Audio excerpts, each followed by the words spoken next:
So guys, what if I told you there's a mod for Diablo 2 or Titan Quest that replaces the setting with Southeast Asia and then replaces all of the enemies that you fight with folklore creatures of Southeast Asian culture? Then what if I told you that game actually exists and it's going to be entering early access incredibly soon? Today we're talking about Ghostlore. So Ghostlore is an East Punk action RPG set in Southeast Asia from two developers, AT-AT Games or AT-AT Games, I'm sorry if I'm mispronouncing that, who actually live in Singapore. So they're talking and kind of building this game around a lot of the local legends, the folklore of their native country, which is really cool. If you came and said, hey, Vulkan, tell me about Kansas, you know, I would tell you a couple local legends, some spooky stories. We don't have a lot, but you know, it's one of those things where if you talk to the people who live there, not the people who read, you know, this stuff from books or online and articles, but the actual people who were there getting these stories passed down through generations, you can build a really cool game out of it. And that's what I'm seeing with Ghostlore. So I know I'm kind of rambling, but let's talk about this a little bit. So first off, the thing you're going to notice is the graphics. The graphics are extremely retro. They remind me of the old school kind of like arcade games or like a Sega Genesis or something like that.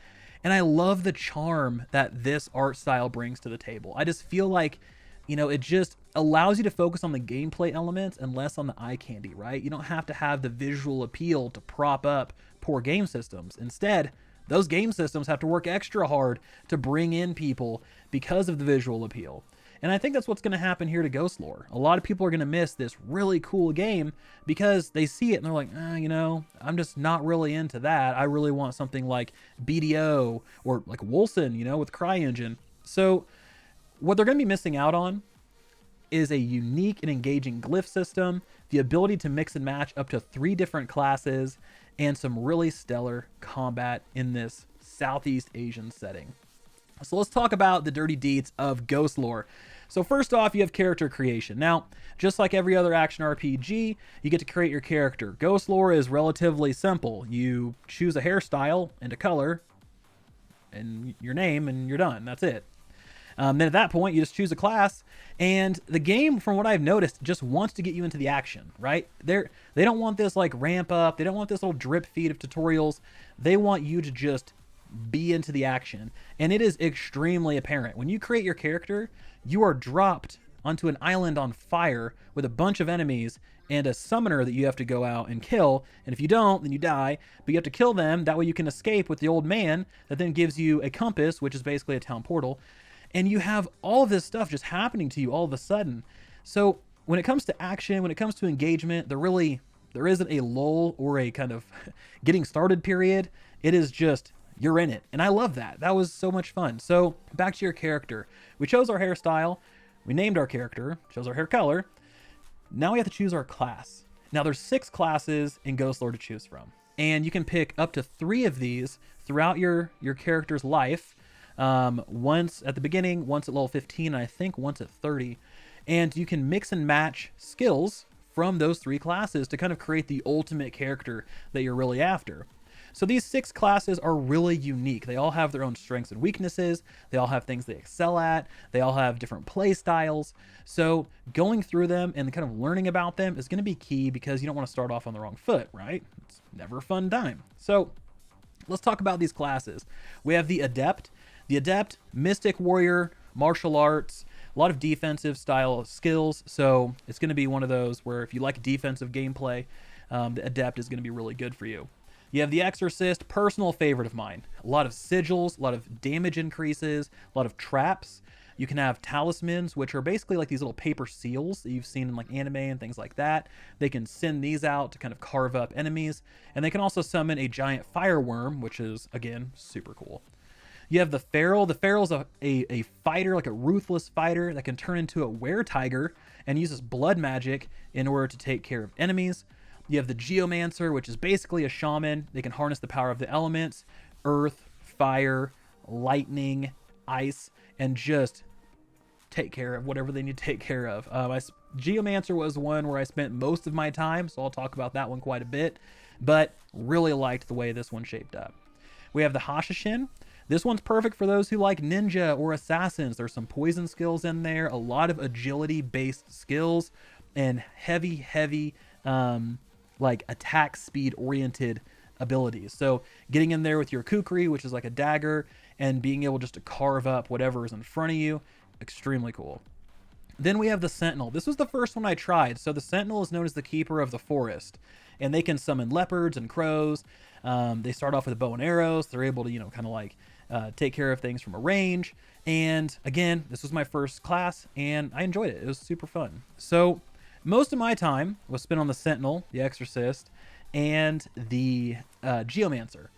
And across all three of these, they all kind of excelled at something different. They all had different kind of varying levels of squishiness and attack power, I'll say. So let's talk about each one. So the Sentinel was my first, and it had a good balance of attack and defense. I felt like there wasn't really anything I excelled at, but there wasn't really anything that kind of held me back. So I picked it up, did well, was able to kill the bosses, kill the enemies. Didn't really feel like I did it super quick or super slow. It was very much an average, middle of the pack experience.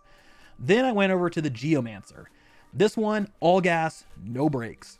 So I fired it up, literally. I spec'd heavily into Fireball and started blowing things up, nuking them, roasting them, scorched earth, and it was super fun. Now, the thing about the Geomancer is it didn't have a lot of like ad clear, right? It didn't have a lot of, heavy AoE or anything like that. But what it did have was huge single target damage. So I was hitting bosses, they were on fire, and I was just burning through stuff super fast. Then we have the Exorcist. Now, the Exorcist is the opposite of the Geomancer. It really struggled on single target, but you would wipe screens so fast. You could drop this mandala glyph or sigil on the ground. It would increase your damage by, I think, 30%. And then you could use this skill called talismans. And these would be those paper seals, and they would basically sit and wait wherever you cast them. And then as enemies got close to you, they would shoot out and then just deal tons of damage. So, and you can just spam these. You can just have this whole kind of forest of paper seals, and anything that got close to you, or if you casted it and they were near you, they would shoot out and just blow everything up. So you would wipe screens super fast. So that's what I'm talking about. Each one is very unique. They have their own play style. They have their own strengths and weaknesses depending on their toolkit.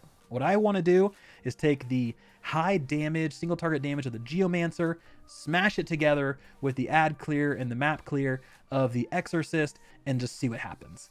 But I didn't get to do that because I ran into the limit on the demo, unfortunately. So once it enters early access, that's the first thing I'm going for, is I want to see if I can truly take both those strengths and combine them with limited weaknesses. So now that we talked about the characters, classes, and all that fun stuff, let's talk about the skills. Let's talk about how we actually get in and engage with the world. So skills in Ghostlore, I'm gonna say this because this is kind of a foundational thing that you need to know going into it, because you're probably gonna have questions, especially if you're watching gameplay. Skills in Ghostlore work a little differently than you've seen in other action RPGs. They have two limitation systems. They have the mana system, so you can't cast skills when you're out of mana, right? It's a resource meter. And then you have charges, which is another sort of resource, right? Where I have 4 fireballs, I spend all 4, now I have to wait for them to recharge, and then I can spend them again. And that's exactly what this system has. So it has 2 limitation systems, and these don't really function that well together, in my opinion. It feels more clunky than anything else. I felt like I was more frustrated in fighting these things than I was enjoying them or understanding their value. Because to me, it just didn't seem like there was a lot of benefit to having these. If the developers are trying to keep players from using overpowered abilities or spamming them, then just attach a high mana cost to them. So I use 2 of my nuke abilities and I'm out of mana, versus, now I used 1 of my nuke abilities, but now I'm out of charges. Oh, now I have a lot of charges, but now I'm out of mana. And it just felt like I had to check 2 different places, down on my bar and then up on my mana bar, to see if I could use these different skills. And it wasn't fun. And this also introduced another consumable to help refill your charges for your skills, which again is just another thing to manage. So I wanted to get that out there because The skills themselves, guys, are really, really cool. They're very creative. They're very powerful. They're very fulfilling to use. It's not like, you know, a regular, oh, here's just a regular little fireball, pew, pew, you know. It's like, here's a fireball you're going to send down. It's going to hit. It's going to explode. Everything's going to catch on fire. There's the sigils. There's the talismans. There's the Pharaoh's blood magic. All of these things are really cool. And I just don't understand why we are kind of hamstrung by having two limitation systems instead of just one or the other. But like I said, the skills themselves are fantastic. And as you go through and you level up, you can actually improve these. So when you level up, you get 1 skill point. And the skill point can be used on nodes that are attached to these skills, whether it's reducing your mana cost, whether it's increasing your minion limit, your projectile strength, your pierce, your burn, you know, whatever it is. You can go and spend those points and invest in the skills that you really care about. And I would heavily, heavily recommend just investing in 1 or 2 of the skills. That way you can really kind of build around those damage types and all that fun stuff. Now, as you spend 5 skill points, okay, you get a class passive point. And this class passive point unlocks a class passive, right? Duh. These class passives are crazy powerful. You know, it can be something like the Exorcist. When you kill something, you get to resurrect it as a companion. Or on the Geomancer, you get this huge damage buff to whatever element type that you want. Or, you know, you get leech, you get mana leech whenever you deal damage to an enemy, which is going to help keep your mana bar full. So you have all of these different things you can invest in, and it's just really, really neat to see how they work, how they interact, and then what happens when you multi-class with those different things. So again, the skill system and the passive skill point system are really cool. I think it's not anything that we haven't seen before, right? I mean, it's truly a traditional RPG progression system, but it's one that, you know, we always talk about in my Discord, don't reinvent the wheel. You know, a lot of us, like action RPG fans, really don't always crave everything to be changed and everything needs to be experimental or revolutionary. Focus on one system, that is, but then bring forward some stuff that really made those games super powerful and super popular to begin with. You know, Diablo's system, then you have Titan Quest system, you have Grim Dawn's system. All of them are just different takes on skill points and how to invest them. So Ghostlore doesn't do anything different here, but I'm glad they didn't. I'm glad they stuck with a more traditional system because it just works. So let's move into the glyphs. This is where they kind of went and experimented a little bit, and I'm really glad that they did. So the glyph system at first seemed extremely lackluster, very simple, and just truly not something that I was going to spend a lot of time on. Then, as I went through, got more glyphs, and found my first compound glyph, that's when this system flipped from being something that was an afterthought to something that is my favorite system probably in this game. So as you go through and you kill stuff, you're going to get these glyphs that drop. There's 2 different types. There's a compound glyph and there's a simple glyph. Simple glyphs provide you with these like small little bonuses, like, you know, +6 avoidance, increasing your basic attack damage, those type of things. Compound glyphs are these little Tetris shapes that you can put on your glyph board. And then you fill in the blank spaces of that shape with simple glyphs. And when you do that, you're going to get the benefit of the simple glyph, plus an added bonus that the compound glyph brings to the table. So let's say, for instance, you're increased to basic attack damage. You have a compound glyph that you set down, and you have a plus 10% increased basic attack damage. You put that into the compound glyph. Next thing you know, you get that plus 10 attack damage increase, but then you also get plus 3% health steal. You know, like those are the type of things that are available on these glyphs. Increased your crit, increased fire damage, this, that, or the other. All of these things are available. And the thing with indie games, just in general, is indie games typically don't put a cap on power fantasy or your ceiling. They just want to see players have a good time and just play. And that's what I really like about those games like Chronicon, about Ghostlore, about Hero Siege, is you just don't have that cap. So the compound glyph system, you can put as many of those out there as you have room for. If you have room and they don't overlap, you can snap those things together and make a just cool build, I'm assuming, because obviously I didn't get that deep into the demo, but that's what, you know, the developer is promising, which I really like. And And I think that's going to be something that a lot of people are going to invest in and really try to figure out, okay, what shape do I need in order to really take my build to the next level? And then what shape do I need on what compound glyph? Because different compound glyphs provide different effects. Some specialize in melee damage or crit, some specialize in elemental damage. So going through and finding the right one with the right shape is going to be, I'm assuming, one of the gear chases. So now that we've talked about the glyph system, let's talk about gear. We just talked about that. So gearing in Ghostlore is fairly simple. You have 5 slots: your weapon, your shield, your scarf, your hat, and your amulet. Now, they're very simple and straightforward. Your weapon, it's your basic attack, your damage, all that fun stuff. If you have a quiver, you're going to shoot bow and arrow. If you have a kukri, you're going to need to get close and carve things up with a basically a melee dagger.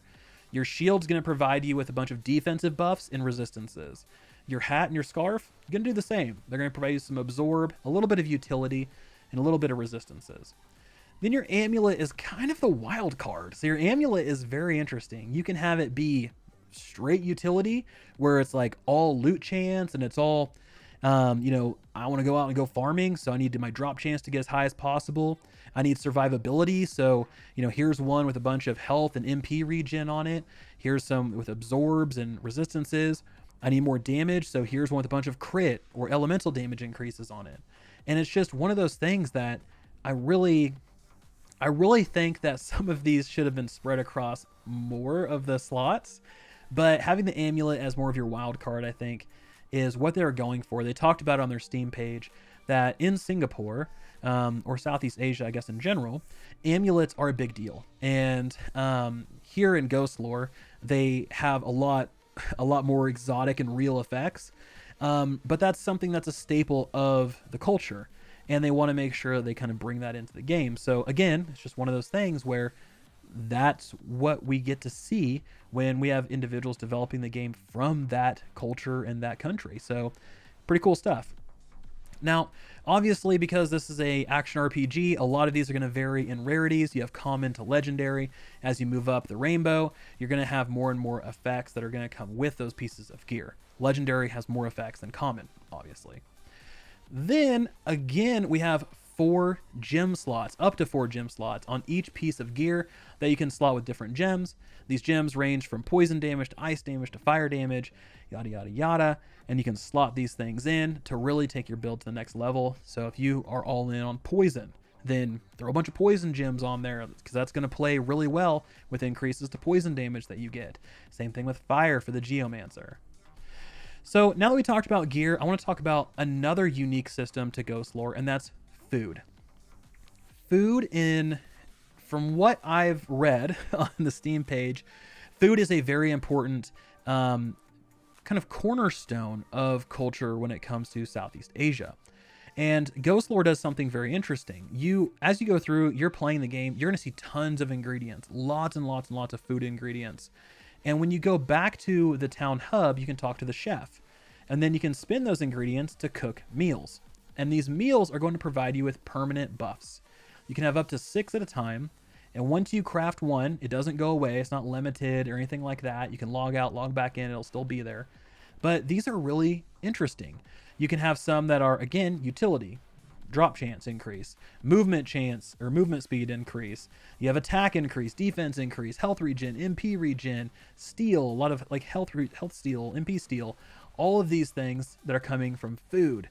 So it's another little mini game to kind of get the one you want. And there's a ton of different ones in there. And the pictures themselves of the food are actually real pictures. They're pixelized or pixelated, but they're actually real pictures of the food itself, which again is cool. It's like going to a kind of hole in the wall restaurant and seeing pictures up on the menu, which is really neat. So the food thing I really like. I felt like it added, just a little piece of that Asian culinary and culture into the game. And you'll notice that as you go through and play, there's a lot of little injections of that everywhere. And I think people are really going to like it. So overall, guys, my time with Ghostlore has been super short. I'm sitting at a little over 6 hours right now. And it's been fun though. That's the thing, when I stopped playing and I went and I would go do something, chores or whatever, I would constantly be wanting to go back and play. Like I would think, oh man, I can't wait to log back into Ghostlore and play some more. And in 2022, if you can get a game that really kind of pulls you back in, or has you thinking about it when you're not logged in, that's a big win. It's very sad to say because, I mean, the state of gaming is not great right now. But having a game that can do that, you know, the other ones that did that for me were Elden Ring. That was another one. Tiny Tina's Wonderlands. Another one, Lost Ark. You know, you have these games that recently came out that were very, very good. But one of these is not like the other. One is developed by two people, Ghostlore, right? And that's the interesting thing, is it's going toe to toe in terms of having me want to play with these AAA titles. So it's not going to be for everyone, and I know that. There's going to be a lot of people that look at it and go, Vulkan, you're crazy, man. How can you like playing this game? There's so many other better games out right now. And that's great. Go enjoy those. But the thing is, I think people who do give it a chance are going to like what they find. So there you go.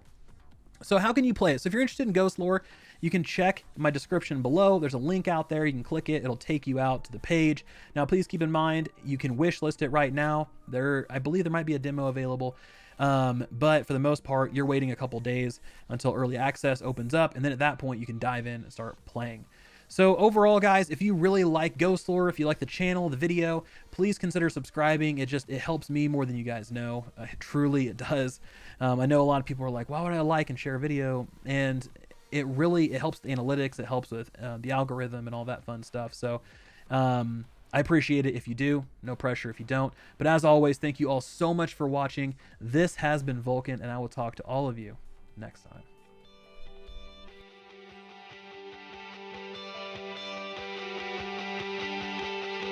Sound off, one and all, everybody. Don't take what you openly handed.